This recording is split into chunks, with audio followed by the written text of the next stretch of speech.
لبيك اللهم لبيك لبيك لا شريك لك لبيك إن الحمد والنعمة لك والملك لا شريك لك لبيك اللهم لبيك لبيك لا شريك لك لبيك إن الحمد والنعمة لك والملك لا شريك لك لبيك اللهم لبيك لبيك لا شريك لك لبيك إن الحمد والنعمة لك والملك لا شريك لك لبيك اللهم لبيك لبيك لا شريك لك لبيك إن الحمد والنعمة لك والملك لا شريك لك.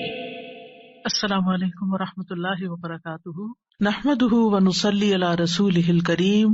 اما بعد فاعوذ باللہ من الشیطان الرجیم. بسم اللہ الرحمن الرحیم. رب اشرح لی صدری ویسر لی امری واحلل عقدۃ من لسانی یفقہوا قولی. الحمدللہ آج سے ہم انشاءاللہ اپنی حج سیریز کا آغاز کر رہے ہیں. الحمدللہ جو بھی مسلمان گھرانے میں پیدا ہوتا ہے ابتدا سے ہی اس کو نماز، روزہ، حج، زکوٰۃ ان سب چیزوں کے بارے میں کانسیپٹ دیا جاتا ہے، اور حج کرنا انسان اپنے لیے بہت باعث سعادت سمجھتا ہے. عبادت تو ہے ہی، لیکن اس عبادت میں ایک خاص خوشی اور ایک خوش قسمتی کی بات اپنے لیے سمجھتا ہے. اور خوش قسمت ہیں وہ لوگ جنہیں اللہ سبحانہ وتعالیٰ اپنے گھر کا مہمان بناتا ہے اور انہیں موقع عطا کرتا ہے. ہر مسلمان کے دل کے اندر ایک تڑپ اور ایک خواہش ضرور ہوتی ہے کہ وہ اپنے رب کے گھر کا دیدار کرے، اپنے رب کے گھر کا طواف کرے اور باقی مناسک ادا کرے. ہر مسلمان کے دل کی یہ خواہش اور یہ تمنا ایک بہت جینوئن تمنا ہوتی ہے، اور جو جا سکتے ہیں وہ تو جا سکتے ہیں، اور جو نہیں جا سکتے وہ جانے کے لیے ساری زندگی تڑپتے رہتے ہیں. تو بہرحال حج کیا ہے، اس کا فلسفہ کیا ہے، اس کے آداب کیا ہیں، اس کے ریچولز کیا ہیں، اس کے فائدے کیا ہیں، اور خاص طور پر جو لوگ اس سفر پر جا رہے ہوں ان کو کن چیزوں کا خیال رکھنا چاہیے. صرف ریچولز اور صرف مناسک ہی کے بارے میں نہیں سیکھنا چاہیے، بلکہ اس کے ساتھ ساتھ ان کی حکمتوں، ان کے فائدوں اور ان مقامات کی جو تاریخ ہے اس کے بارے میں بھی ضرور جاننا چاہیے. تو آج ہم انشاءاللہ حج کے تعارف سے بات شروع کریں گے. قرآن مجید میں اللہ سبحانہ وتعالیٰ سورۃ آل عمران میں فرماتے ہیں، ان اول بیت وضع للناس للذی ببکۃ مبارکا وہدی للعالمین فیہ آیات بینات مقام ابراہیم ومن دخلہ کان آمنا وللہ علی الناس حج البیت من استطاع الیہ سبیلا ومن کفر فإن اللہ غنی عن العالمین. بے شک پہلا گھر جو لوگوں کے لیے مقرر کیا گیا وہی ہے جو مکہ میں ہے، تمام جہان والوں کے لیے برکت اور ہدایت والا. اس میں واضح نشانیاں ہیں، مقام ابراہیم ہے، اور جو کوئی اس میں داخل ہوا امن والا ہو گیا. اور اللہ ہی کے لیے ان لوگوں پر بیت اللہ کا حج فرض ہے جو اس کی طرف جانے کی استطاعت رکھتے ہوں، اور جو کوئی اس کا انکار کرے تو یقیناً اللہ تمام جہان والوں سے بے نیاز ہے. حج ایک عظیم عبادت ہے جسے اللہ نے اپنے بندوں پر مقرر کیا ہے، اور یہ عبادت بہت سے دینی اور دنیاوی فائدوں کا مجموعہ ہے. یعنی صرف عبادت ہی نہیں، اس میں بہت سے فائدے بھی ہیں. اللہ سبحانہ وتعالیٰ نے اس عبادت کے ذریعے جہاں گناہوں اور نافرمانیوں کی معافی کا وعدہ کیا ہے، وہاں اسے جنت میں داخلے کا ذریعہ بھی بتایا ہے. حج ایک ایمانی اور روحانی تربیت کا سفر بھی ہے. اس میں انسان کو اپنا جائزہ لینے، اپنا محاسبہ کرنے، اپنے آپ کو پرکھنے کا موقع بھی ملتا ہے، اور اپنے ساتھ بے شمار اور لوگوں کو اللہ سبحانہ وتعالیٰ کی عبادت کرتے ہوئے دیکھ کر اپنی کوتاہیوں کا علم بھی ہوتا ہے. اس سفر سے انسان کو نفس کی پاکیزگی حاصل ہوتی ہے، تقویٰ حاصل ہوتا ہے، انسان ایک صحت مند اور پاکیزہ روح کے ساتھ واپس لوٹتا ہے. یہ دراصل اللہ کے راستے کا سفر ہے، سبیل اللہ ہے، شوق کا سفر ہے، محبت کا سفر ہے، عقیدت کا سفر ہے، اور اس کے ساتھ ساتھ اسلام کا ایک بنیادی رکن بھی ہے. یہ اللہ کی عبادت کا ایک بہترین ذریعہ اور طریقہ ہے، اور عبادات میں سب سے بڑی اجتماعی عبادت ہے. باقی عبادات ہم اجتماعی طور پر بھی ادا کرتے ہیں اور انفرادی طور پر، جیسے نماز ہے یا روزے ہیں، لیکن حج کی عبادت ایک اجتماعی عبادت ہے جس میں ہر منسک کو دوسروں کے ساتھ مل کر ادا کیا جاتا ہے. پھر اس کے ساتھ ساتھ یہ بدنی عبادت بھی ہے، مالی عبادت بھی ہے، اور روحانی عبادت بھی ہے، اور اس میں انسان کے جذبات بھی ساتھ ساتھ چل رہے ہوتے ہیں. اور اسی لیے یہ ایک بہت افضل عبادت ہے. اس میں انسان اپنا وقت بھی لگاتا ہے، اپنے ملک و وطن کو بھی چھوڑتا ہے، ہجرت کا ثواب بھی پاتا ہے، اور بہت سی قربانیاں کرتا ہے. اس کا ارادہ کرتے ہی انسان کے دل کی کیفیات بدلنے لگتی ہیں، جذبات میں ایک جوش سا پیدا ہو جاتا ہے، انسان کی توجہ اللہ تعالیٰ کی طرف ہو جاتی ہے، نیکیوں کا شوق بڑھ جاتا ہے، گناہوں کو چھوڑنے کا خیال آ جاتا ہے، انسانوں کے ساتھ اپنے ریلیشن شپ بہتر کرنے کی طرف توجہ ہو جاتی ہے، اور بہت سی چیزوں کو چھوڑ کر ساری دلچسپیاں اور سارے شوق ایک نقطے پر مرکوز ہو جاتے ہیں. ایک دنیا کو چھوڑ کر دوسری دنیا کی طرف روانہ ہونے کا سفر شروع ہو جاتا ہے. یہ سفر آخرت کی یاد بھی دلاتا ہے، اور پھر اس سے واقعی آخرت کے سفر کا ایک تجربہ بھی ہوتا ہے. جو لوگ حج پر جا چکے ہیں وہ اس چیز کو اچھی طرح محسوس کر سکتے ہیں. حج کا آغاز کب ہوا؟ ابن عباس کہتے ہیں کہ رسول اللہ صلی اللہ علیہ وسلم کا گزر وادی ازرق سے ہوا تو آپ نے فرمایا یہ کون سی وادی ہے؟ صحابہ نے عرض کیا یہ وادی ازرق ہے. آپ نے فرمایا گویا کہ میں موسیٰ علیہ السلام کو گھاٹی سے اترتا ہوا اور بلند آواز سے تلبیہ کہتے ہوئے دیکھ رہا ہوں. اس کے بعد آپ پہاڑ کی چوٹی پر پہنچے تو پوچھا یہ وادی کون سی ہے؟ صحابہ نے عرض کیا یہ ہرشا کی چوٹی ہے. آپ نے فرمایا گویا میں یونس علیہ السلام کو موٹی سرخ اونٹنی پر سوار بالوں والا جبہ پہنے ہوئے دیکھ رہا ہوں، اور ان کی اونٹنی کی نکیل کھجور کی چھال کی ہے اور وہ تلبیہ کہہ رہے ہیں. تو اس سے یہ پتہ چلتا ہے کہ گزشتہ انبیاء جس بھی علاقے کی طرف بھیجے گئے انہوں نے بیت اللہ کا سفر اختیار کیا. قرآن مجید میں خاص طور پر ابراہیم علیہ السلام کے زمانے میں بیت اللہ کی تعمیر اور مناسک حج کا ذکر ملتا ہے. یعنی اگرچہ اس کا آغاز آدم علیہ السلام کے زمانے سے ہی ہو چکا اور بعد کے انبیاء نے بھی حج کیے، لیکن خصوصی طور پر اس معاملے میں ابراہیم علیہ السلام کا تذکرہ ملتا ہے. اس گھر کی سب سے پہلی تعمیر فرشتوں کے ہاتھوں ہوئی، پھر طوفان نوح کے بعد یہ اپنی جگہ سے مٹ گیا، ختم ہو گیا. تو اللہ تعالیٰ کے حکم سے اس گھر کی تعمیر ابراہیم علیہ السلام اور اسماعیل علیہ السلام نے کی، اور اس تعمیر کے بعد انہوں نے بہت سی دعائیں بھی مانگی. سورۃ البقرہ میں آتا ہے وَإِذْ يَرْفَعُ إِبْرَاهِيمُ الْقَوَاعِدَ مِنَ الْبَيْتِ وَإِسْمَاعِيلُ رَبَّنَا تَقَبَّلْ مِنَّا إِنَّكَ أَنْتَ السَّمِيعُ الْعَلِيمُ رَبَّنَا وَاجْعَلْنَا مُسْلِمَيْنِ لَكَ وَمِنْ ذُرِّيَّتِنَا أُمَّةً مُسْلِمَةً لَكَ وَأَرِنَا مَنَاسِكَنَا وَتُبْ عَلَيْنَا إِنَّكَ أَنْتَ التَّوَّابُ الرَّحِيمُ. اور جب ابراہیم اور اسماعیل علیہ السلام اس گھر کی بنیادیں اٹھا رہے تھے، یعنی بنیادیں تو موجود تھی، بنیادوں کے اوپر تعمیر کر رہے تھے، اصلی بنیادوں پر جو اللہ تعالیٰ نے مقرر کر دی تھی، جو فرشتوں کے ہاتھوں بنی تھی، انہوں نے دعا کی کہ اے ہمارے رب ہم سے قبول فرما، یقیناً تو سب کی سننے اور جاننے والا ہے. یعنی اللہ کا گھر بنانے کے بعد بھی انہیں فکر تھی اس کی قبولیت کی. اس بات کا کوئی غرور نہیں تھا کہ ہم نے اتنا بڑا کام کیا، بلکہ اس بات کی فکر تھی کہ اللہ تعالیٰ اس کو قبول فرما لیں. اے ہمارے رب ہم دونوں کو اپنا فرما بردار بنا، اور ہماری نسلوں میں سے بھی اپنی فرما بردار امت اٹھا، اور ہمیں اپنی عبادت کے طریقے سکھا، اور ہمیں معاف فرما، تو بڑا معاف کرنے والا اور رحم کرنے والا ہے.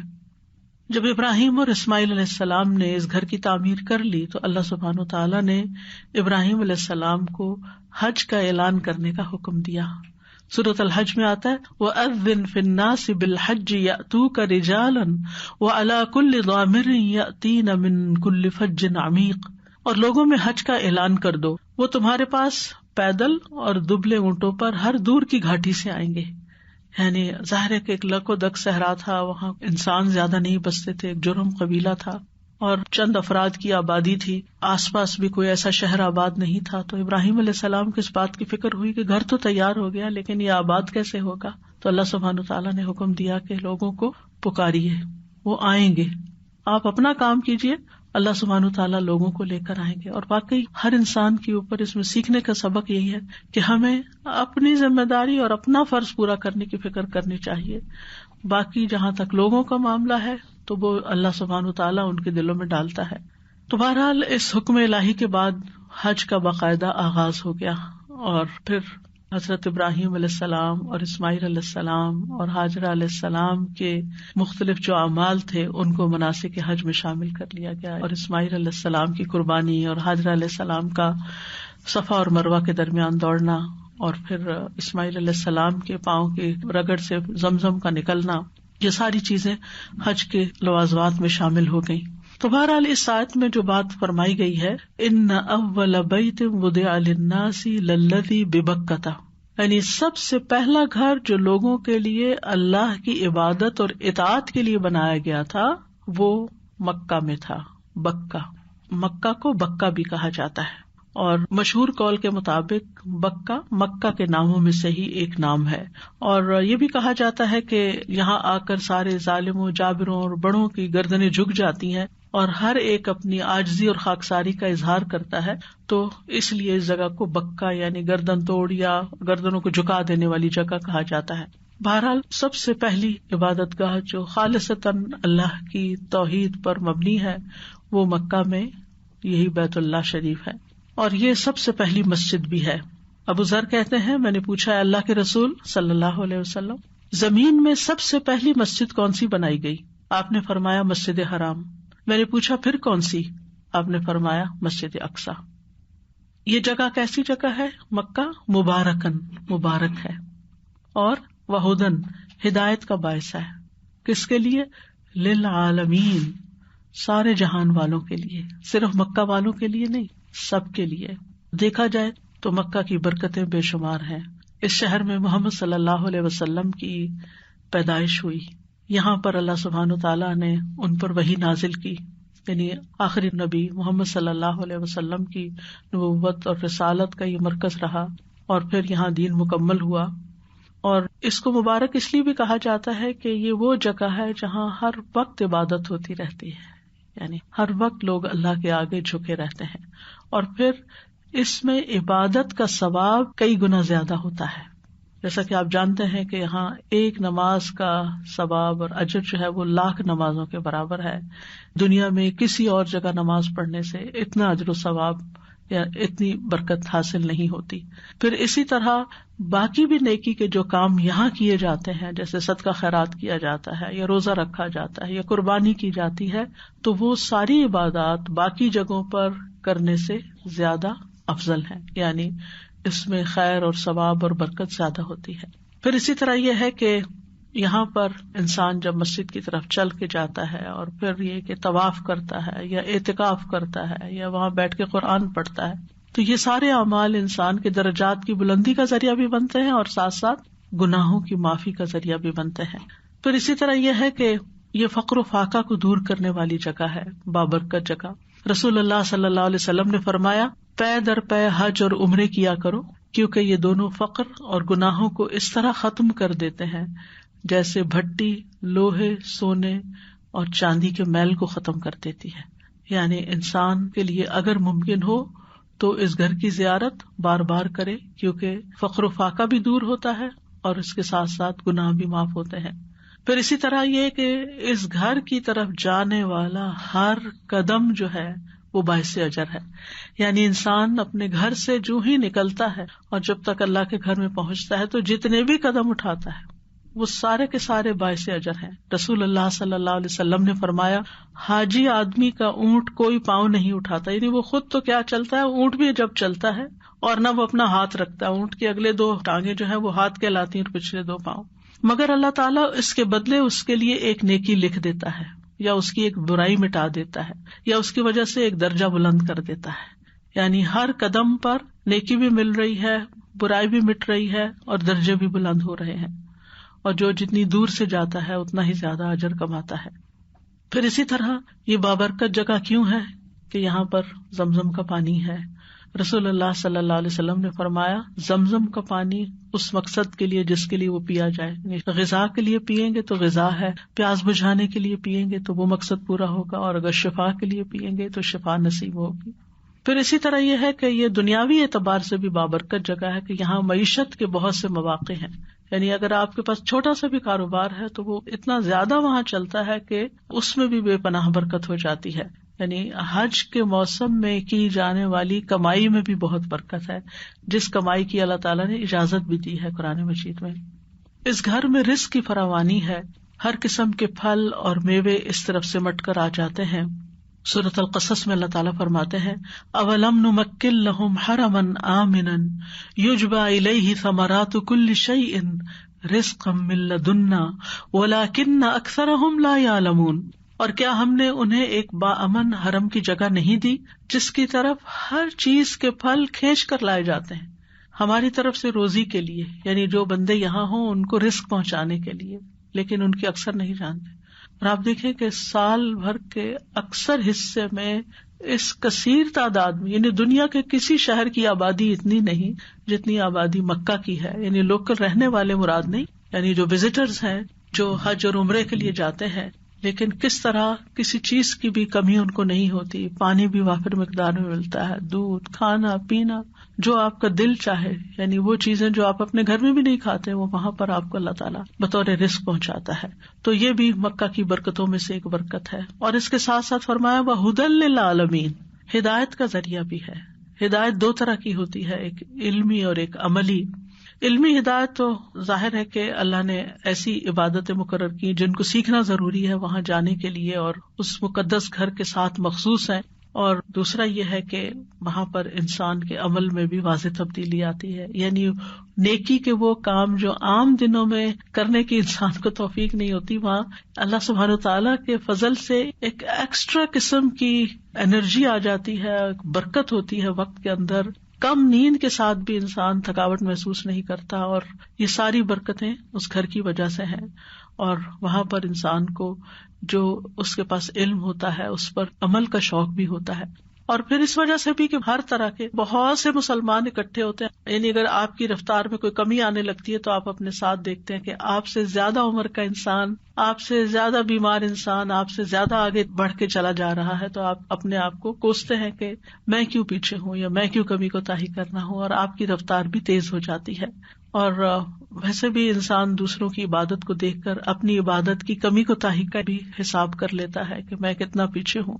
بعض اوقات لوگوں کے دعائیں مانگنے کا انداز، لوگوں کے نوافل، سجدے، رکوع، رونا، خشوع، یہ ساری چیزیں پاس کھڑے انسانوں کو متاثر کرتا ہے. یعنی یہ ہدایت صرف یہ نہیں ہوتی کہ کتابوں سے وہاں ہدایت ملتی ہے یا وہاں کوئی خاص لیکچرز ہوتے ہیں جن سے ہدایت ملتی ہے، بلکہ عمل کرنے والوں کے عمل سے بہت بڑی ہدایت انسان لے کر واپس لوٹتا ہے.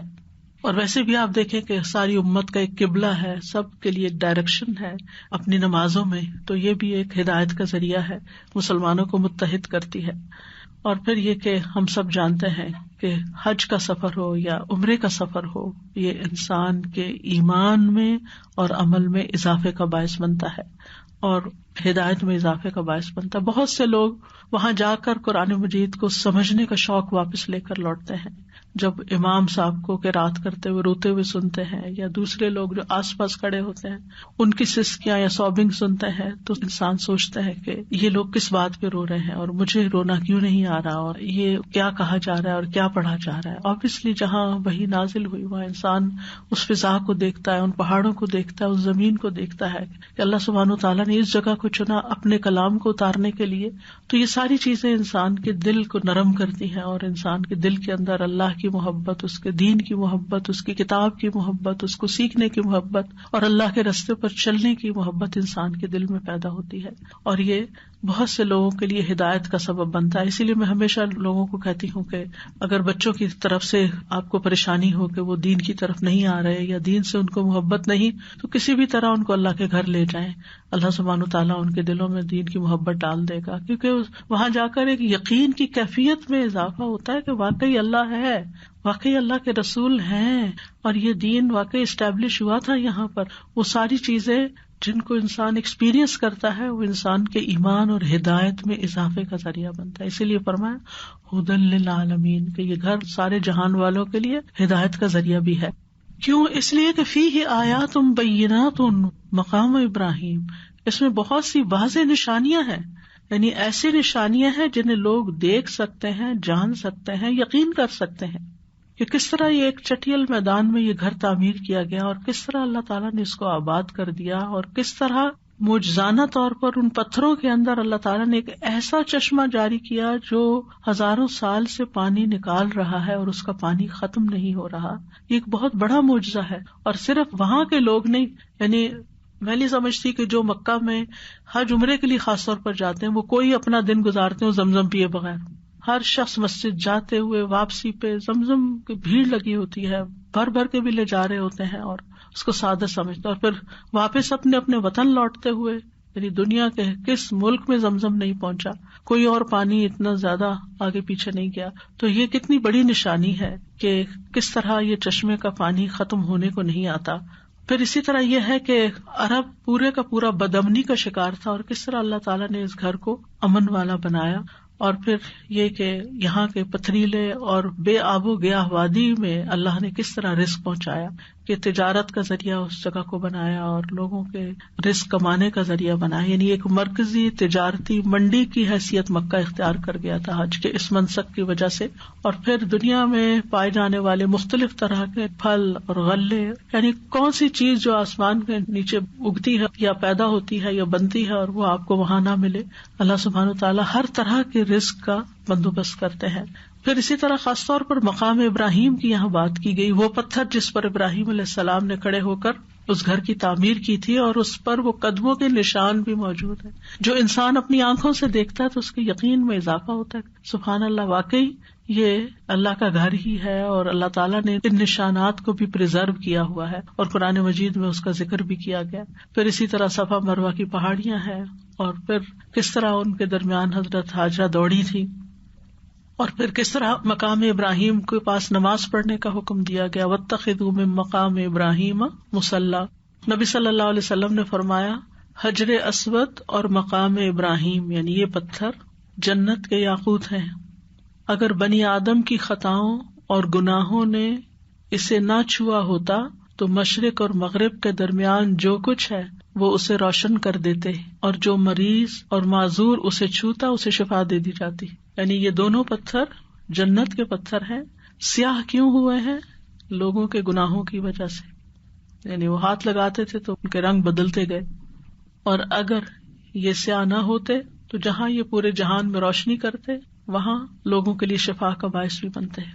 پھر فرمایا ومن دخلہ کان آمنا، جو اس حرم میں داخل ہوا وہ امن میں آ جاتا ہے، یعنی امن کا گہوارہ ہے. سورۃ البقرہ میں آتا ہے وَإِذْ جَعَلْنَا الْبَيْتَ مَثَابَةً لِلنَّاسِ وَأَمْنًا، اور جب ہم نے اس گھر کو لوگوں کے لیے لوٹ کر آنے کی جگہ اور سراسر امن بنا دیا.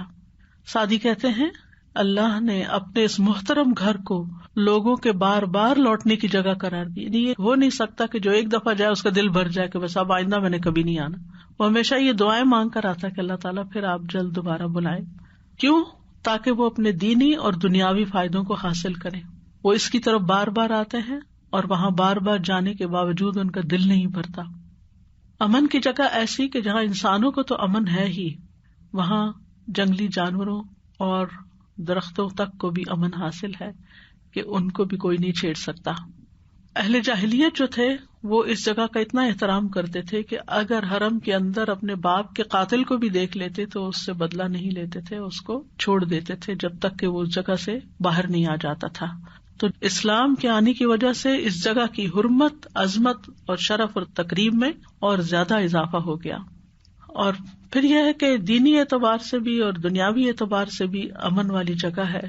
امن اس اعتبار سے بھی کہ بظاہر بھی چوری اور ڈاکہ اور ان چیزوں سے یہ جگہ محفوظ ہے، اور امن اندر کا انر پیس بھی کہ جب انسان وہاں پہنچ جاتا ہے تو ایک خاص قسم کا سکون اور ایک اطمینان نصیب ہوتا ہے جو کہ دوسری جگہوں پر جانے سے ایسی بے فکری اور استغنا انسان کو حاصل نہیں ہوتا.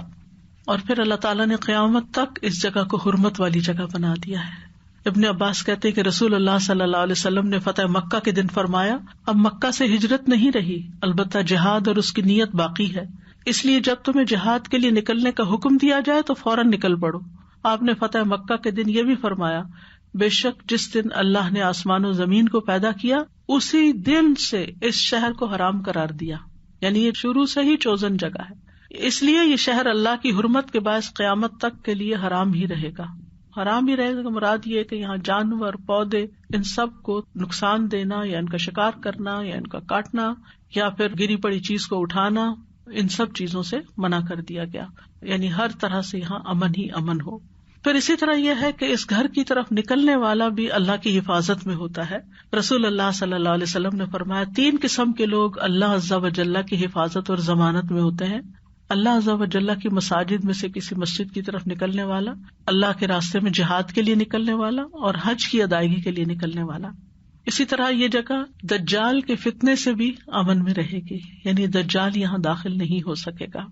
رسول اللہ صلی اللہ علیہ وسلم نے فرمایا، ہر شہر میں دجال کا گزر ہوگا، یعنی جب دجال آئے گا تو ہر شہر میں جائے گا، پوری دنیا گھومے گا، مگر مکہ اور مدینہ میں نہیں آئے گا، کیونکہ ان کے تمام راستوں پر صف بستہ فرشتے پہرا دیں گے، اور مدینہ اپنے مکینوں کو 3 بار زور سے ہلائے گا، ہر کافر و منافق کو اس سے نکال دے گا، لیکن دجال یہاں نہیں آ سکے گا۔ پھر فرمایا، وَلِلَّهِ عَلَى النَّاسِ حِجُّ الْبَيْتِ مَنِ اسْتَطَاعَ إِلَيْهِ سَبِيلًا، لوگوں پر اللہ کا حق ہے کہ وہ اس گھر کا حج کریں، للہ صرف اللہ کے لیے کریں، اخلاص، یعنی وہ اللہ کا گھر ہے، وہاں جا کر اللہ کی عبادت صرف اللہ ہی کے لیے ہونی چاہیے۔ اس سے یہ پتہ چلتا ہے کہ حج کی نیت صرف اللہ کی رضا کے لیے ہونی چاہیے، لوگوں کو دکھاوے کے لیے نہیں، اور لوگوں کے سامنے پائس بننے کے لیے یا نیک کہلانے کے لیے یا حاجی کہلانے کے لیے یا کسی اور مقصد کے لیے نہیں، بلکہ صرف اور صرف اللہ کے لیے، یعنی اللہ کی خاطر، اللہ کے حکم کی تعمیل کرتے ہوئے اللہ کے گھر کی زیارت۔ اور اس میں آپ دیکھیے کہ وَلِلَّهِ جار مجرور ہے، اور اس کو یعنی پہلے لایا گیا، یعنی اس سے یہ پتہ چلتا ہے کہ حج اور عمرے کا جو اصل مقصد ہے وہ اللہ تعالیٰ کی خوشی حاصل کرنا ہے، خوشنودی حاصل کرنا ہے، اللہ کی رضا پانا ہے، اللہ تعالیٰ کو منانا ہے، اللہ تعالیٰ کا قرب حاصل کرنا ہے، اللہ تعالیٰ کی عبادت، اللہ تعالیٰ کے حکم کی تعمیل کرنا ہے، یعنی یہ سراسر صرف اور صرف اللہ ہی کے لیے ہے۔ سورۃ البقرہ میں بھی آتا ہے، وَأَتِمُّوا الْحَجَّ وَالْعُمْرَةَ لِلَّهِ، حج اور عمرہ اللہ ہی کی خاطر اختیار کرو۔ وَمَا أُمِرُوا إِلَّا لِيَعْبُدُوا اللَّهَ مُخْلِصِينَ لَهُ الدِّينَ، انہیں تو یہی حکم دیا گیا کہ خالصتاً اللہ ہی کے لیے دین کو خالص کرتے ہوئے اس کی عبادت کریں، کیونکہ اللہ سبحانہ وتعالیٰ صرف خالص عمل کو ہی قبول کرتا ہے۔ اس لیے جو لوگ حج پہ جانے کا ارادہ کریں وہ بار بار اپنی نیت کا جائزہ لیں کہ میں یہ سفر کیوں اختیار کر رہا ہوں، اور میرے دل میں کبھی بھی یہ خیال نہ آئے کہ کوئی کہے کہ واہ یہ تو بار بار حج پہ جاتی ہے، یا یہ تو یعنی بڑی نیک ہے، اور اس قسم کی کوئی چیز ذہن میں نہیں ہونی چاہیے، کیونکہ اللہ سبحانہ وتعالیٰ صرف اس عمل کو قبول کرتا ہے جو خالصتاً اس کے لیے کیا جائے اور صرف اس کے چہرے کی خاطر کیا جائے۔ اس لیے حج کے لیے جانے میں تیاری کا مرحلہ ہے، اس میں سب سے پہلا مرحلہ وَلِلَّهِ عَلَى النَّاسِ حِجُّ الْبَيْتِ وَأَتِمُّوا الْحَجَّ وَالْعُمْرَةَ لِلَّهِ، صرف اور صرف اللہ کے لیے۔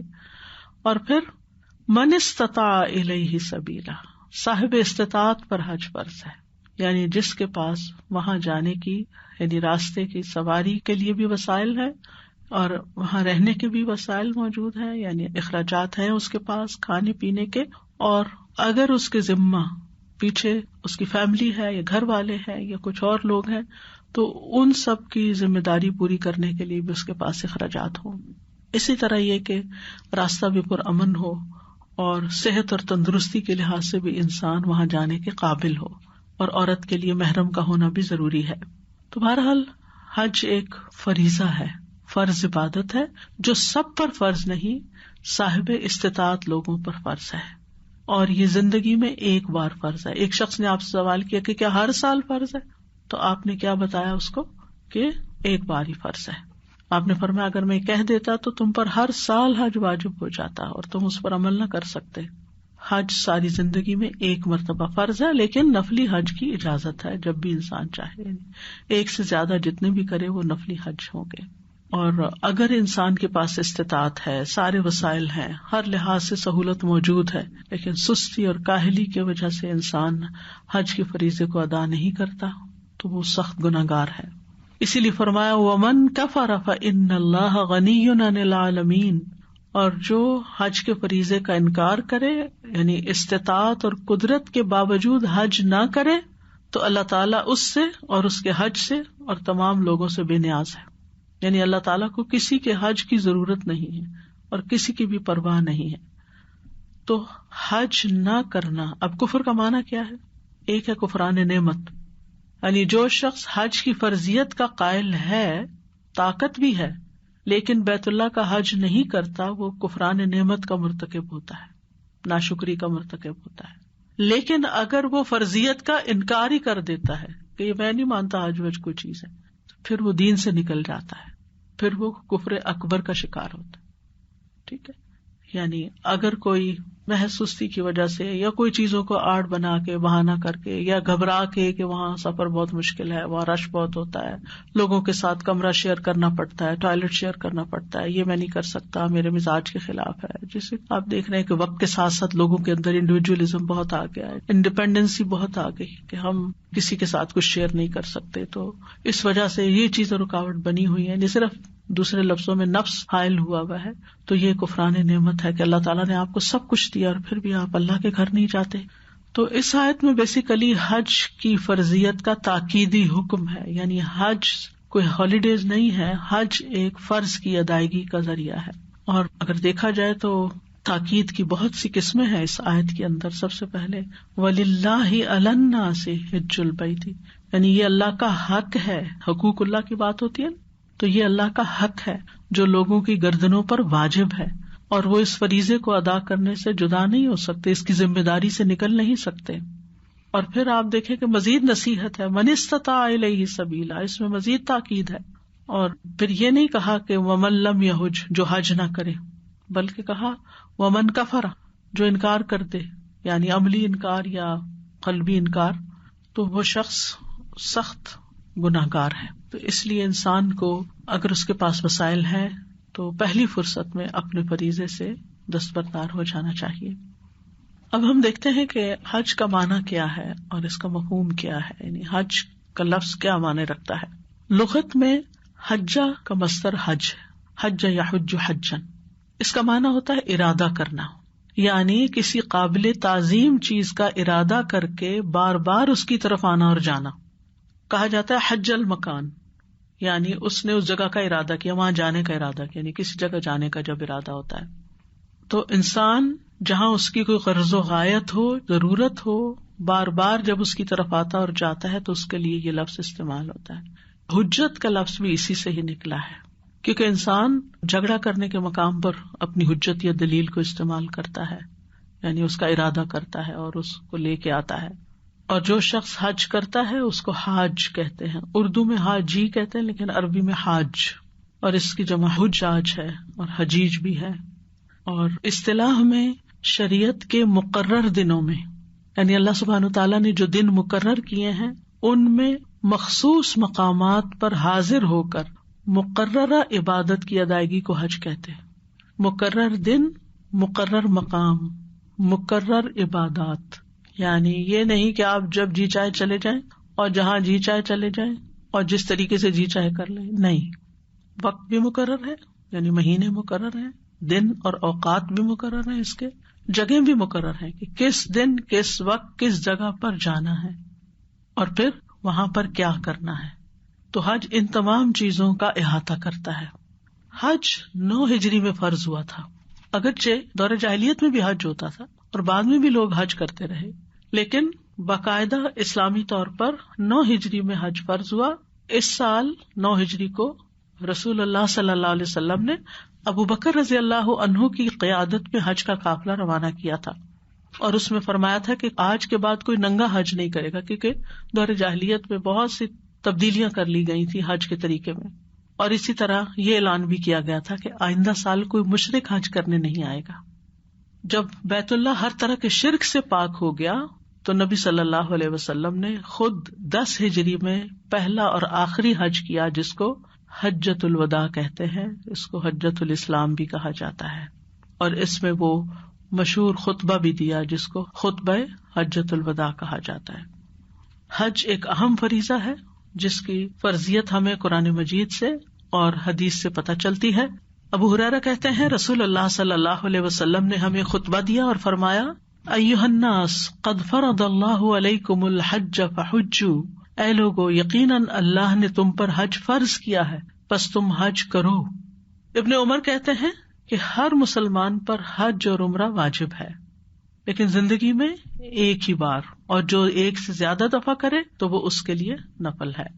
حج کا فریضہ ادا کرنے میں جلدی کرنی چاہیے، تاخیر نہیں کرنی چاہیے، کیونکہ انسان کو نہیں پتا کب اس کو کون سی رکاوٹ پیش آ جائے، مال ختم ہو جائے یا صحت نہ رہے یا زندگی نہ رہے، تو ایسا نہ ہو کہ انسان یہ قرض اپنے سر لے کر دنیا سے جائے۔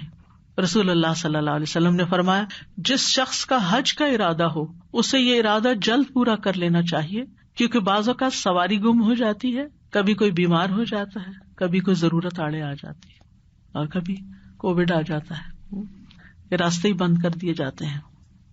اسی طرح اگر ایک وقت میں بہت سی نیکیاں کرنے کے چانسز ہوں تو اس میں حج کو ترجیح دینی چاہیے۔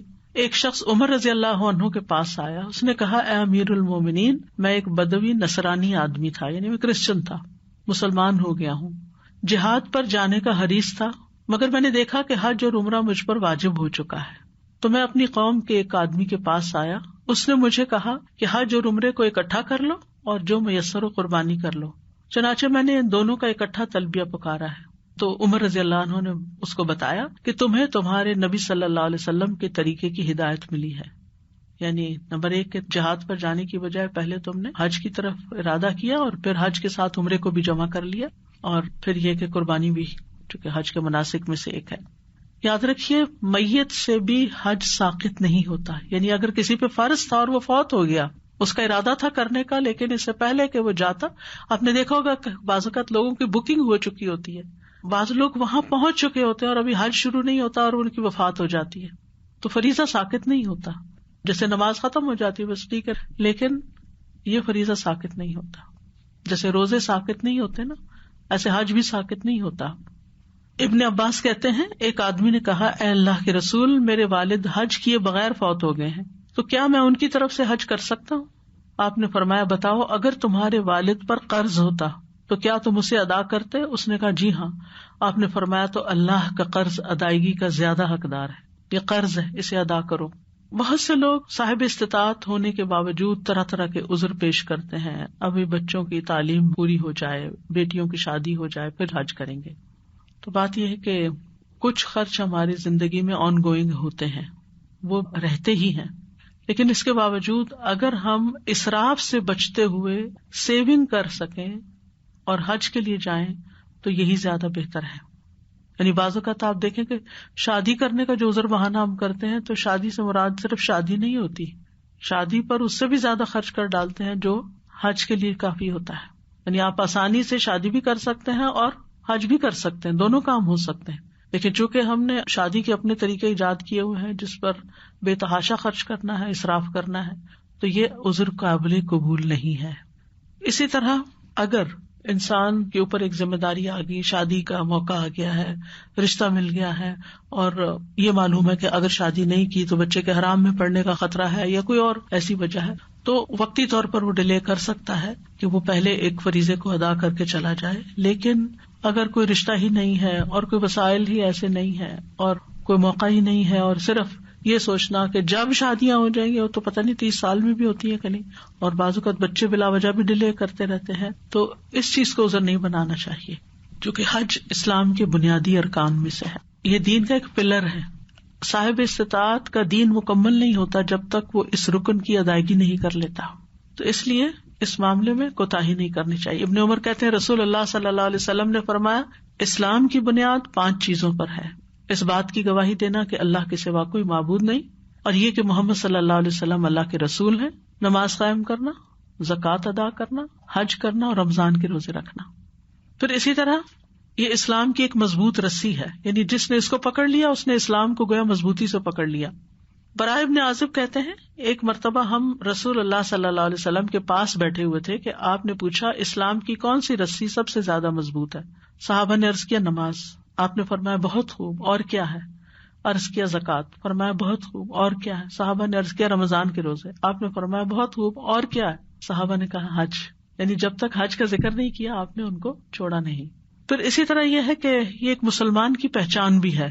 ابن عمر کہتے ہیں وہ نبی صلی اللہ علیہ وسلم سے جبریل کے سوال کے بارے میں روایت کرتے ہیں جو انہوں نے اسلام کے بارے میں کیا تھا، تو آپ نے فرمایا اسلام یہ ہے کہ تم اس بات کی گواہی دو کہ اللہ کے سوا کوئی معبود نہیں اور بلا شبہ محمد صلی اللہ علیہ وسلم اللہ کے رسول ہیں، اور یہ کہ تم نماز قائم کرو، زکوٰۃ ادا کرو، حج کرو اور عمرہ کرو، غسل جنابت کرو، مکمل وضو کرو، رمضان کے روزے رکھو۔ انہوں نے کہا جب میں یہ کام کر لوں تو کیا میں مسلمان ہو گیا؟ آپ نے فرمایا ہاں۔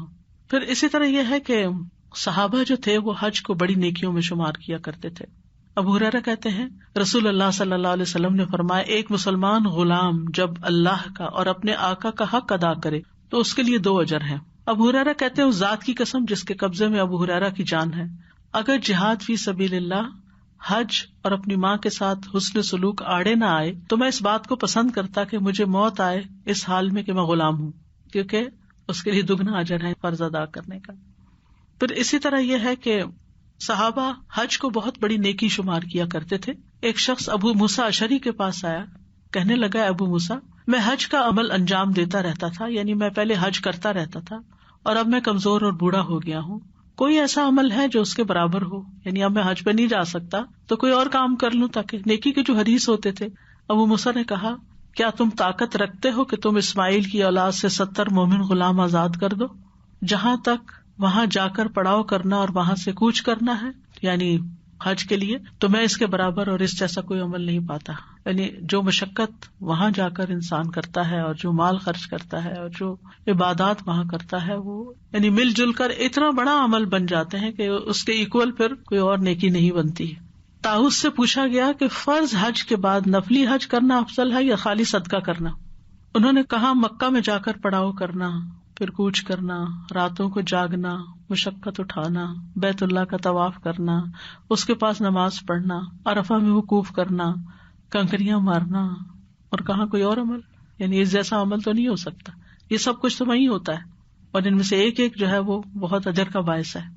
عبداللہ بن مسعود کہتے ہیں کہ 2 عبادات ایسی ہیں کہ میں چاہتا ہوں کہ ہر بندے کو اس میں سے نصیب حاصل ہو، حالت کا پراگندہ ہونا اور سفر کو اختیار کرنا، یعنی انسان اللہ کے راستے میں تکلیف اٹھائے، مشقت اٹھائے۔ وہ کہتے ہیں اسود نے حج اور عمرہ کا اسی مرتبہ سفر کیا، اسود بن یزید روایت کر رہے ہیں۔ عبد الرحمن بن اسود نے 60 مرتبہ سفر حج کیا۔ ابن شوذب کہتے ہیں میں مکہ میں 106 ہجری کو طاؤس کے جنازے میں حاضر ہوا تو میں نے لوگوں کو کہتے ہوئے سنا کہ ابو عبد الرحمن، یعنی طاؤس کی کنیت ہے، اللہ آپ پر رحم فرمائے، آپ نے 40 حج کیے، یعنی طاؤس کے بارے میں بات ہو رہی ہے۔ یعنی بہت سے لوگ ایسے ہیں جن کے بارے میں آتا ہے کہ انہوں نے 40 حج کیے، ہر سال حج کرتے ہیں۔ ان میں سے سعید بن مسیب ہیں، عطا بن ابی رباح ہیں، ایوب السختیانی ہیں، حمام بن نافع ہیں، اور ان کے علاوہ بھی بہت سے لوگ ہیں۔ اسی طرح یہ جو قاری سعود الشریم ہیں ان کے بارے میں آتا ہے کہ ہر سال پیدل چلے جاتے ہیں حج کے لیے۔ تو مکہ سے نکلنا آسان ہوتا ہے اور بہت سے لوگ چونکہ جا رہے ہوتے ہیں تو واک کرنا بھی اتنا مشکل نہیں لگتا، اور جن لوگوں کو ویسے بھی عادت ہو ان علاقوں میں چلنے کی اور گرمی سہنے کی ان کے لیے اور بھی آسان ہوتا ہے۔ تو بہرحال یہ اپنے اپنے شوق کی بات ہے۔ بہت سے لوگ اپنے پیسے جمع کر کے تو دنیا کے مختلف حصوں میں سیر کرنے چلے جاتے ہیں، بیچز پہ چلے جاتے ہیں، کئی اور ریزورٹس پہ چلے جاتے ہیں، لیکن اللہ کے گھر نہیں جاتے، جبکہ اللہ کا گھر اس کا زیادہ مستحق ہے کہ انسان وہاں پر خود بھی جائے اور بچوں کو بھی لے جائے اور اپنے کمزور ہوتے ہوئے ایمان کو مزید طاقتور بنائے۔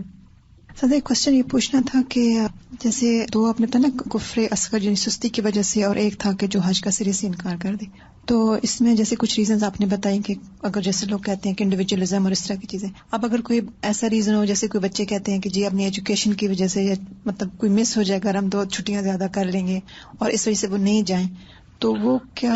بچوں پہ تو عام طور پہ فرض بھی نہیں ہوتا، کیونکہ وہ خود کماتے نہیں ہیں، یعنی والدین پہ لازم نہیں ہے کہ وہ بچوں کو حج کرائیں۔ ٹھیک ہے نا. بچے جب اپنا خود کمائیں جی تو پھر ان پہ فرض ہے، اور اگر پھر وہ نہ جائیں تو پھر گناہگار ہوں گے.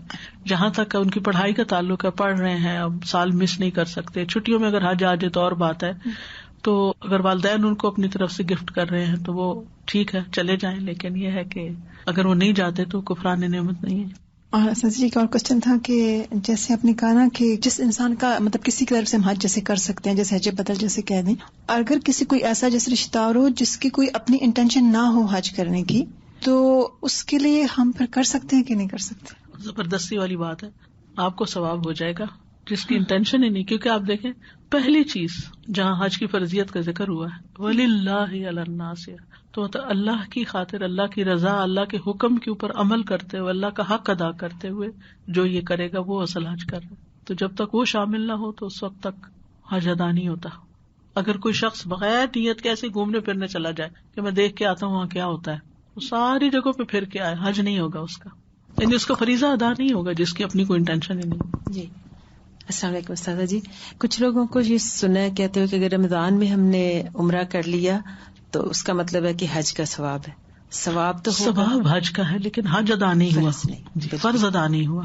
رمضان میں عمرہ نبی صلی اللہ علیہ وسلم کے ساتھ حج کرنے کے برابر ہے، لیکن اس کا یہ مطلب نہیں کہ آپ کا حج ادا ہو گیا. اگر کسی نے بڑے پیسے جمع کر کے حج کے لیے تیاری کی تھی، سب کچھ ہوا، لیکن وہ کسی وجہ سے رک گیا، وہ پیسہ بھی کہیں ختم ہو گیا، کیونکہ پیسے جب جمع کرا دیتے ہیں تو وہ آدھے واپس کرتے ہیں، آدھے نہیں کرتے، تو پھر دوبارہ اس کے لیے پیسہ جمع کیا جا سکتا ہے یا اس کو دیا جا سکتا ہے گفٹ، یا وہ کیسے جائے؟ کیونکہ ان کے حالات ایسے نہیں کہ بھئی دوبارہ. دوسرے لوگ اس کی مدد کر سکتے ہیں، آگے آئے گا انشاءاللہ. دیکھیں ایک بڑا مزیدار قصہ آ رہا ہے. استاذ جی دو چیزیں دل کو بہت اثر کی. ایک تو جیسے آپ نے شروع میں فرمایا نا کہ اللہ سبحانہ تعالیٰ نے حکم دیا کہ آپ بلائیں، لوگ آئیں گے. ان کو لگ رہا تھا کہ یہ تو ویران ہے، کون آئے گا. تو ایسی جب ہم کوئی کورسز وغیرہ یہاں پہ سٹارٹ کرتے ہیں تو ہم اتنے ڈبل مائنڈیڈ ہوتے ہیں، پتہ نہیں ہمیں کرنا چاہیے سٹارٹ کہ نہیں، کیا آئے گا کہ نہیں آئے گا. تو وہ اتنی اچھی بات کو لگی کہ آپ شروع کریں، آپ اپنا کام کریں، باقی انشاءاللہ اللہ سبحانہ تعالیٰ کی مدد ہو جائے گی. حج کی فضیلت کے بارے میں کئی ایک احادیث بھی ہیں. ابو ہریرہ رضی اللہ عنہ سے مروی ہے کہ رسول اللہ صلی اللہ علیہ وسلم سے سوال کیا گیا، کون سا عمل سب سے افضل ہے؟ آپ نے فرمایا اللہ اور اس کے رسول پر ایمان لانا. پوچھا گیا اس کے بعد؟ آپ نے فرمایا اللہ کی راہ میں جہاد کرنا. پوچھا گیا اس کے بعد؟ آپ نے فرمایا حج مقبول. ابو شاسا کہتے ہیں کہ میں نے نیک اعمال میں غور کیا تو دیکھا کہ نماز کا عمل جسم کو مشقت میں ڈالتا ہے لیکن مال کو نہیں، یعنی آپ کو کوئی پیسے خرچ نہیں ہوتے نماز پڑھنے میں. روزہ بھی ایسے ہی ہے، آپ روٹین میں بھی کھاتے ہیں تو آپ تھوڑا وقت سے پہلے کھا لیتے ہیں، ناشتے سے پہلے یعنی سحری کر لیتے ہیں. جبکہ حج دونوں کو مشقت میں ڈالتا ہے، یعنی آپ کے جسم کو بھی اور آپ کے مال کو بھی. تو کہہ لیں گے اس بنا پر میرا خیال ہے کہ حج سب سے افضل ہے. پھر یہ سبیل اللہ میں سے ہے، اللہ کے راستے میں. نبی صلی اللہ علیہ وسلم نے فرمایا ان الحج والعمرۃ من سبیل اللہ، بے شک حج اور عمرہ اللہ کے راستے میں سے ہیں. ایک اور روایت میں آتا ہے نبی صلی اللہ علیہ وسلم نے فرمایا اللہ کے راستے میں غازی اور حج اور عمرہ کرنے والے اللہ کے وفد ہیں، یعنی اللہ کے مہمان ہیں. اللہ نے ان کو بلایا، انہوں نے اللہ کے حکم کی تعمیل کی، انہوں نے اللہ سے مانگا تو اللہ نے ان کو عطا کیا، یعنی وہ اللہ کے کہنے پہ آئے ہیں اور اللہ سبحانہ وتعالیٰ پھر ان کی دعائیں بھی سنتے ہیں. حج کرنے والے کی دعائیں قبول ہوتی ہیں. رسول اللہ صلی اللہ علیہ وسلم نے فرمایا حج کرنے والے اور عمرہ کرنے والے اللہ کے وفد ہیں، اگر وہ اس سے دعا مانگے تو اللہ ان کی دعا قبول فرمائے گا، اور اگر وہ اس سے بخشش طلب کرے تو اللہ تعالیٰ ان کو بخش دے گا. یعنی اگر اللہ سے معافی مانگتے ہیں، گناہوں کی بخشش طلب کرتے ہیں تو اللہ تعالیٰ ان کو معاف فرما دیتا ہے. حدیث میں آتا ہے وَأَنَّ الْحَجَّ يَهْدِمُ مَا كَانَ قَبْلَهُ، حج گزشتہ سارے گناہوں کو مٹا دیتا ہے. انسان حج کر کے ایسے لوٹتا ہے جیسے ماں کے پیٹ سے بچہ جنم لیتا ہے اور بے گناہ ہوتا ہے، لیکن اس کے لیے شرط ہے کہ وہاں کوئی بےہودہ یا گناہ کی بات نہ کرے. حاجی کو معاف کرنا اللہ کے ذمہ ہے. پے در پے حج کرنا فقر اور محتاجی کو دور کرتا ہے. ینفیان الفقر کا لفظ آتا ہے، یعنی انسان وہاں جاتا ہے، اپنے رزق میں اضافے کی دعائیں کرتا ہے تو اللہ سبحانہ وتعالیٰ اس کی دعائیں قبول کرتا ہے، اس کے مال میں رزق میں اضافہ فرما دیتا ہے. یا یہ ہے کہ اس کے جو فقر و فاقہ یا محتاجی مال کی بھی ہوتی ہے، اور اس کے علاوہ بھی کچھ چیزوں کی انسان کی ضروریات ہوتی ہیں زندگی میں، وہ دعائیں بھی قبول ہوتی ہیں تو اللہ تعالیٰ اس کے دل کو ایک استغنا عطا کرتا ہے. پھر اسی طرح یہ ہے کہ انسان کے بہت سے بوجھ اس سے ہلکے ہو جاتے ہیں. جب انسان وہاں جا کر دعائیں کرتے ہوئے اپنے معاملات اللہ تعالیٰ کے سپرد کرتا ہے. ابو غالب کہتے ہیں مجھے ابن عباس نے کہا ہمیشہ اس بیت اللہ کی طرف آنا جانا رکھو، یعنی آتے جاتے رہو. پس اگر تم ہمیشہ اس گھر کی طرف آتے جاتے رہو گے تو تم اللہ کو اس حال میں ملو گے کہ تم پر بوجھ کم ہوگا، یعنی گناہوں کا بوجھ کم ہوگا، یعنی وہاں جانے کی وجہ سے گناہ مٹتے رہیں گے. اسی طرح کمزور لوگوں، بوڑھوں اور عورتوں کا جہاد ہے یہ حج. رسول اللہ صلی اللہ علیہ وسلم نے فرمایا بچے، بوڑھے، کمزور اور عورت کا جہاد حج اور عمرہ کرنا ہے. حضرت عائشہ نے رسول اللہ صلی اللہ علیہ وسلم سے سوال کیا یا رسول اللہ کیا عورتوں پر جہاد فرض ہے؟ آپ نے فرمایا عورتوں کا جہاد حج اور عمرہ ہے. ایک اور روایت میں ہے، وہ کہتی ہیں میں نے کہا اللہ کے رسول کیا عورتوں پر بھی جہاد فرض ہے؟ آپ نے فرمایا ہاں، ان پر ایسا جہاد فرض ہے جس میں جنگ نہیں ہوتی، وہ حج اور عمرہ ہے. اسی طرح اس فریضے کی ادائیگی میں جو انسان کو راستے میں کوئی تکلیف پہنچ جاتی ہے، کوئی بیماری لگ جاتی ہے، کوئی نشان لگ جاتا ہے، تو ان کی بھی بڑی فضیلت ہے. نبی صلی اللہ علیہ وسلم نے فرمایا اللہ کے نزدیک 2 قطروں اور 2 نشانوں سے زیادہ محبوب کوئی چیز نہیں. ایک تو اللہ کے خوف سے بہا ہوا آنسو کا قطرہ اور دوسرا خون کا قطرہ جو اللہ کی راہ میں بہایا گیا ہو. اور 2 نشانوں میں سے ایک نشان تو وہ ہے جو اللہ کی راہ میں لگے، اور دوسرا نشان وہ ہے جو اللہ کی طرف سے فرض کی ہوئی چیزوں میں سے کسی فرض کی ادائیگی میں لگے. جیسے بعض لوگوں کے ماتھے پہ نشان پڑ جاتا ہے عبادت کی وجہ سے، بعض لوگوں کے ٹخنوں کے پاس نشان پڑ جاتا ہے پاؤں پہ نماز کے اندر بچھا کے بیٹھنے کی وجہ سے، یا اسی طرح اگر اس سفر میں آپ کو کوئی چوٹ لگ گئی ہے یا کوئی اور نشان لگ گیا ہے تو یہ اللہ کے راستے میں لگنے والا نشان ہے. اللہ کے راستے میں لگنے والی کوئی تکلیف ہے تو یہ بھی اللہ تعالیٰ کو بڑی محبوب ہے. پھر اسی طرح حج کے لیے جو قافلے نکلتے ہیں ان کی اپنی ایک فضیلت ہے. عمر بن خطاب ایک بار نکلے، آپ نے ایک قافلہ دیکھا، پوچھا یہ قافلے والے کون ہیں، یہ کہاں جا رہے ہیں؟ ان لوگوں نے کہا ہم حج کے لیے جا رہے ہیں. تو حضرت عمر نے کہا کہ حج کے علاوہ کسی اور مقصد نے تو تم لوگوں کو متحرک نہیں کیا؟ آپ نے 3 مرتبہ یہ بات پوچھی، انہوں نے کہا نہیں. عمر بن خطاب کہتے ہیں اگر یہ قافلے والے جان لیں کہ وہ اپنی سواریاں کس ہستی کے در پہ بٹھا رہے ہیں، یعنی کہاں جا رہے ہیں، تو ان کی آنکھیں ٹھنڈی ہو جائیں. اس فضیلت کو حاصل کرنے کے بعد جو بخشش کے بعد ان کو ملنی ہے، یعنی اللہ کے گھر جا کر جو ان کی بخشش ہونی ہے، اگر ان کو پتہ چل جائے، وہ نظر آ جائے، تو اس سے بڑھ کر ان کے لیے خوشی کی کوئی بات نہ ہو. قسم ہے اس ذات کی جس کے ہاتھ میں عمر کی جان ہے، اونٹنی اپنا تلوا نہیں اٹھاتی اور نہ رکھتی ہے مگر اللہ اس پر سوار حاجی کا ایک درجہ بلند کر دیتا ہے، اس کا ایک گناہ گرا دیتا ہے. اس سواری کے پاؤں اٹھانے یا رکھنے کی وجہ سے ایک نیکی لکھی جاتی ہے. بیٹھا وہ اونٹنی پر ہے اور وہ چل رہی ہے، گناہ بیٹھنے والے کے مٹ رہے ہیں، درجے اس کے بلند ہو رہے ہیں. اسی طرح جو لوگ جہاز پہ جاتے ہیں، جہاز اٹھتا ہے کہاں تک میلوں اوپر جاتا ہے، اور اسی طرح نیچے اترتا ہے، اور پھر گاڑیوں پہ سواری کرتے ہیں، اور ایک ایک قدم وہ چل رہی ہوتی ہیں ساری چیزیں. اور پیدل بھی، یعنی ممکن ہی نہیں کہ حج میں انسان پیدل نہ چلے، کچھ نہ کہیں اس کو چلنا ہی پڑتا ہے. پھر اسی طرح اگر کوئی حج کی نیت سے نکلتا ہے اور اس کی وفات ہو جاتی ہے تو اس کے لیے قیامت کے دن تک حج کرنے والے کا ثواب لکھ دیا جاتا ہے.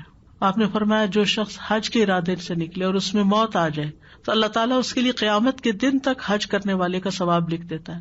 اور جو شخص عمرے کے ارادے سے نکلے اور اسے راستے میں موت آ جائے تو اللہ تعالیٰ اس کے لیے قیامت کے دن تک عمرہ کرنے والے کا ثواب لکھ دیتا ہے. یعنی ایسا ہی ہے جیسے وہ سارا وقت عمرے میں رہا. اور جو شخص جہاد کے ارادے سے نکلے اور راستے میں موت آ جائے تو اللہ اس کے لیے قیامت کے دن تک جہاد کرنے والے کا ثواب لکھ دیتا ہے. دوران حج اگر کوئی فوت ہو جائے تو قیامت کے دن تلبیہ پکارتے ہوئے اٹھے گا. ابن عباس کہتے ہیں، بخاری کی روایت ہے، ایک شخص رسول اللہ صلی اللہ علیہ وسلم کے ساتھ عرفہ میں ٹھہرا ہوا تھا. وہ اپنی سواری سے گر گیا تو سواری نے اس کو کچل دیا. رسول اللہ صلی اللہ علیہ وسلم نے فرمایا اس کو پانی اور بیری کے پتوں سے غسل دو اور اسے 2 کپڑوں میں کفن دو، نہ تو اسے خوشبو لگاؤ نہ اس کے سر کو چھپاؤ، یقیناً اللہ اس کو قیامت کے دن اس حال میں اٹھائے گا کہ یہ لبیک پکار رہا ہوگا. اسی طرح حج ایسا عمل ہے کہ جس کی وجہ سے انسان دوزخ سے نکال لیا جائے گا. یعنی اگر اس کے کسی اور عمل کی وجہ سے وہ جہنم میں جاتا ہے تو یہ حج کی وجہ سے پہچانا جائے گا اور جہنم سے نکال لیا جائے گا. حج کرنے والے کے لیے جنت کا وعدہ ہے.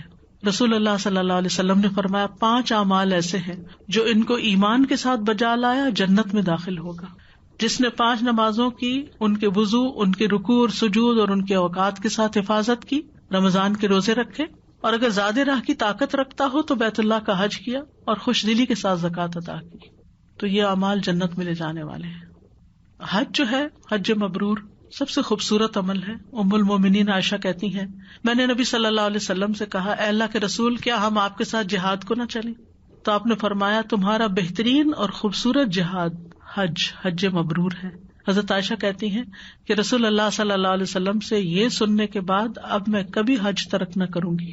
یعنی قرآن مجید میں جہاد کے اتنے فائدے اور اتنا ثواب اور اتنا اجر بیان کیا گیا ہے کہ ظاہر ہے کہ خواتین بھی جب قرآن پڑھتی ہیں تو ان کے دل میں ایک خواہش پیدا ہوتی ہے کہ کاش ہم بھی اس میں سے کچھ کر سکتے۔ تو نبی صلی اللہ علیہ وسلم نے اس کا پیرالل بتایا، تو اس کے بعد انہوں نے کہا کہ اگر یہ ایسا ہی ہے تو پھر میں کبھی نہیں چھوڑوں گی اس کو۔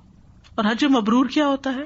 ابن عبد البر کہتے ہیں، جس حج میں ریاکاری، شہرت، بےہودگی، فسق نہ ہو، حلال کمائی سے کیا جائے، وہ حج مبرور ہوتا ہے۔ یعنی ایسا حج کہ جس میں نہ ریاکاری ہو، نہ شہرت کی طلب ہو، نہ حرام کام، گناہ کے کام، لڑائی جھگڑا، ایسی کوئی چیز نہ ہو، اور حلال کمائی سے کیا جائے۔ ایک اور قول یہ ہے کہ حج مبرور سے مراد حج مقبول ہے، جس کی نشانی یہ ہے کہ انسان اپنے رب کی دوبارہ نافرمانی نہ کرے، یعنی حج سے پہلے جن گناہوں میں پڑا ہوتا واپس آ کے ان کو دوبارہ نہ کرے اور حقدار کو ان کے حقوق پہنچائے۔ اب یہ ہے کہ کچھ لوگ ایسے ہیں جو حج کا شوق رکھتے ہیں لیکن وسائل نہیں رکھتے، یا کوئی معذوری ہے، مجبوری ہے، وہ کیا کرے؟ کوئی لے جانے والا نہیں ہے، جیسے خواتین ہوتی ہیں خاص طور پر، ان کے پاس اپنا زیادہ راہ ہے، محرم کا نہیں ہے، یا عمر اتنی ہو گئی ہے، صحت نہیں ہے، یا کوئی بھی وجہ ہے۔ تو کئی اور چیزیں ایسی ہیں کہ جن کا اہتمام کرنا چاہیے پھر زندگی میں۔ ان میں سے ایک یہ ہے کہ اگر رمضان میں عمرہ کر لیا جائے تو یہ نبی صلی اللہ علیہ وسلم کے ساتھ حج کے برابر ہے۔ حج کا فریضہ ادا نہیں ہوگا لیکن اجر و ثواب عطا ہوگا۔ ایک روایت ہے بہت خوبصورت، ابو طلیق کہتے ہیں، میری بیوی ام طلیق میرے پاس آئی، کہنے لگی، ابو طلیق حج کی تیاری کرو۔ ان کے پاس ایک اونٹ اور ایک اونٹنی تھی، وہ اونٹنی پر حج کرتے اور اونٹ کو جہاد کے لیے استعمال کرتے تھے۔ اس نے ان سے اونٹ کا مطالبہ کیا تاکہ وہ حج کر سکے، تو انہوں نے کہا، تم جانتے نہیں کہ میں نے اسے اللہ کی راہ کے لیے وقف کر دیا ہے، یعنی فی سبیل اللہ دے دیا میں نے۔ اس نے کہا، حج بھی اللہ کی راہ میں آتا ہے، یعنی بیوی نے کہا، آپ مجھے دے دیں، اللہ آپ پہ رحم کرے۔ انہوں نے کہا، میں نہیں چاہتا کہ میں تمہیں دوں۔ کہنے لگی، اچھا پھر تم مجھے اونٹنی دے دو، خود اونٹ پر حج کر لو۔ انہوں نے کہا، میں تجھے خود پر ترجیح نہیں دوں گا۔ اس نے کہا، تو پھر کوئی خرچ وغیرہ ہی دے دو۔ کہنے لگے، میرے پاس اتنا مال نہیں جو میرے اور میرے اہل و عیال کی ضرورت سے زائد ہو کہ میں تمہیں دے دوں۔ اس نے کہا، اگر تم مجھے دو گے تو اللہ تمہیں بہترین اجر عطا کرے گا، بہترین بدلہ عطا کرے گا۔ وہ کہتے ہیں، جب میں نے اس کا بھی انکار کر دیا تو اس نے کہا، جب آپ رسول اللہ صلی اللہ علیہ وسلم کے پاس جائیں تو آپ ان کو میرا سلام کہنا، اور جو میں نے آپ کو کہا ہے آپ ان کو بتا دینا۔ وہ کہتے ہیں کہ میں رسول اللہ صلی اللہ علیہ وسلم کے پاس گیا، آپ کو اس کا سلام پہنچایا، یعنی بیوی کا، اور ام طلیق کی ساری باتیں بتا دی۔ آپ نے فرمایا، ام طلیق سچی ہے، اگر تو اسے اونٹ دے دیتا تو وہ اللہ ہی کی راہ میں ہوتا، اگر اونٹنی دے دیتا تو تم دونوں اللہ کی راہ میں ہوتے، اگر تم اسے کوئی خرچ دیتے تو اللہ تمہیں بہترین بدل عطا کرتا۔ یعنی ایون انسان اگر اپنی بیوی کو یا ماں اپنے بیٹے کو یا کسی بہن کو یا کسی کا خرچ کم ہو گیا ہے، اس کو بھی اگر انسان اس معاملے میں سپورٹ کرتا ہے تو اللہ تعالیٰ بہترین بدل عطا کرتا ہے۔ یعنی دنیا میں وہ مال کم نہیں ہوتا، اللہ تعالیٰ لوٹا دیتا ہے، اور آخرت کا اجر تو ہے ہی۔ میں نے کہا، اللہ کے رسول، وہ آپ سے یہ سوال کر رہی تھی کہ کون سا عمل آپ کے ساتھ حج کرنے کے برابر ہے، یعنی نبی صلی اللہ علیہ وسلم کے ساتھ۔ آپ نے فرمایا، رمضان میں عمرہ کرنا۔ یعنی آپ نے تو ایک ہی دفعہ حج کیا تھا، تو پھر اب دوبارہ تو موقع ایسا آ نہیں سکتا تھا۔ اس کے بعد حج کے 2 مہینے کے بعد آپ کی وفات ہو گئی تھی۔ تو بہرحال صحابیات بھی اتنی سمجھدار تھیں اور اتنی عقل اور رائے رکھتی تھیں اور اپنے حق کے لیے مختلف دلائل دے سکتی تھیں۔ لڑائی جھگڑا نہیں ہے، لیکن یہ کہ انسان کی اگر کسی نیک کام کے لیے کوئی خواہش ہے اور دوسرا اس کے لیے کچھ کر سکتا ہے تو اس کو کنونس کرنا چاہیے۔ لوگ اپنے دنیاوی مطلب کے لیے، جیسے بچے آپ کے ساتھ ضد کر کے گاڑی چاہیے، فون چاہیے، تو کیسے کیسے دلائل لاتے ہیں اور آپ کو بہرحال کنونس کر ہی لیتے ہیں کہ آپ ان کا ساتھ دیں، کچھ نہ کچھ حصہ ڈالیں آپ۔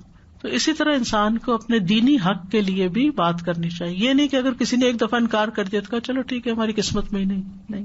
اللہ تعالیٰ بھی بندے کا شوق دیکھتا ہے کہ بندہ کیا چاہتا ہے، اس کی کیا حسرت ہے۔ اسی طرح حاجی کو کوئی سامان دینا یا اس کی غیر موجودگی میں اس کے گھر والوں کی خبر گیری کرنا۔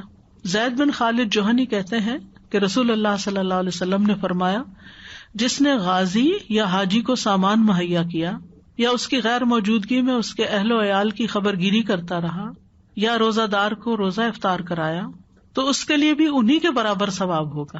یعنی اگر کوئی کسی کا روزہ افطار کرا دیتا ہے تو پورے روزے کا اجر پا لیتا ہے. اسی طرح اگر کوئی حاجی کی مدد کرتا ہے یا پیچھے گھر والوں کی تو وہ بھی، اور ان کے ثواب میں سے کچھ بھی کمی نہیں ہوگی. یعنی حاجی کا یا روزے دار کا ثواب لے کے مدد کرنے والے کو نہیں دیا جائے گا، بلکہ اللہ تعالیٰ اپنے پاس سے عطا کرے.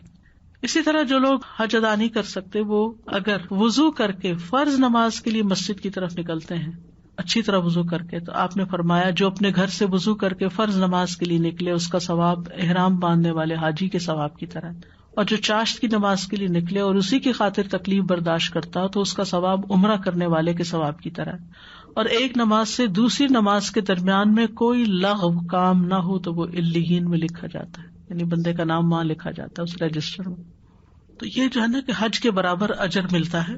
تو اس کا مطلب ایک تو یہ کہ ثواب ملتا ہے، دوسرا یہ کہ جیسے حاجی کو ہر قدم پہ ثواب ملتا ہے، ایسے ہی نماز کے لیے جانے والے کو ہر قدم پر ثواب ملتا ہے. اور اسی طرح جیسے حاجی جاتا ہے اور جب تک واپس نہیں آتا ہر وقت ثواب کی حالت میں ہوتا ہے، کیونکہ وہ اللہ کے راستے میں بس نکل گیا، ثواب بس شروع ہو گیا، اب جب تک واپس نہیں آتا اس کا ثواب لکھا چلا جاتا ہے.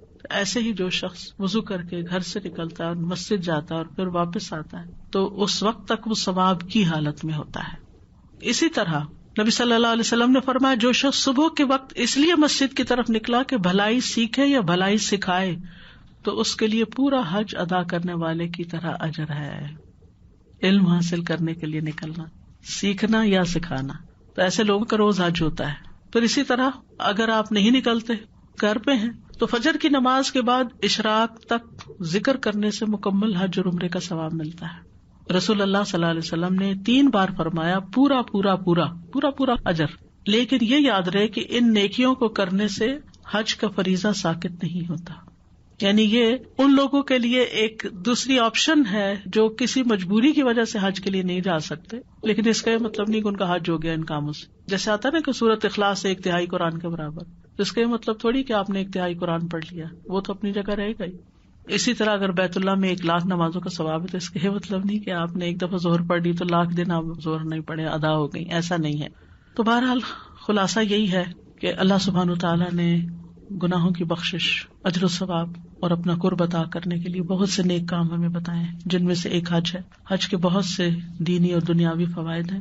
جو صاحب استطاعت ہو اسے فریضہ حج جلدی ادا کرنا چاہیے.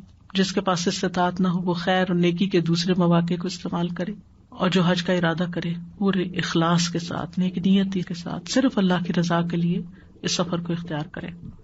اور اس کے لیے اس دعا کو کثرت سے مانگے، اللہم اجعل عملی کلہ صالحا، اللہم اجعل عملی کلہ صالحا واجعلہ لوجہک خالصا ولا تجعل لأحد فیہ شیئا. آمین. وآخر دعوانا ان الحمد للہ رب العالمین. سبحانک اللہم وبحمدک اشہد ان لا الہ الا انت استغفرک واتوب الیک. السلام علیکم ورحمۃ اللہ وبرکاتہ.